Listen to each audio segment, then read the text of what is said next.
Budget పైన చర్చ, budget ప్రసంగాన్ని ప్రతిపక్ష హోదాలో ఆయన ఎవరు హరీష్ రావు గారు చర్చని ప్రారంభించారు. యాక్చువల్ అక్కడ కేసీఆర్ సభ ఆ చర్చను నిన్న ప్రారంభించాల్సి ఉండే. మనోడు అసలు ఇంట్లోకెళ్ళే బయటకు వెళ్తలేడు.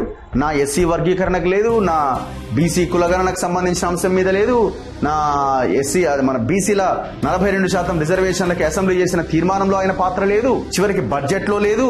మొన్న ఎందుకు వచ్చిండే ఫస్ట్ రోజు గవర్నర్ ప్రసంగం రోజు అంటే 60 రోజులు దాటితేనో 3 నెలలు దాటితేనో ఆయన సభ్యత్వం రద్దు చేయబడుతుంది, ఉడబిక్తారు.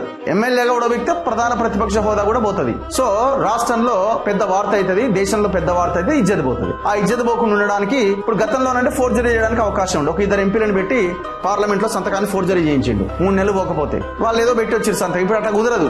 అసెంబ్లీ లోపలికి పోతేనే అటెండెన్స్ పడ్డట్టు. అందులో దట్టు స్టేట్ లో, అదంటే పార్లమెంట్ లో కాబట్టి ఎవరు చూస్తారు ఎవరు లేదు, అది ఎవరు పెద్దగా ఫాలో కాదు. ఇప్పుడు స్టేట్ కదా, అందులో గతంలో ముఖ్యమంత్రి చేసిన ఆయన కదా. ఇక గవర్నర్ ప్రసంగంలో వచ్చి ఇక అద్దాలు పెట్టుకుని ఏదో చదివినట్టుగా బిల్డప్ ఇచ్చి అవతల పడ్డాడు. ఇక మళ్ళీ వస్తే ఒట్టిగా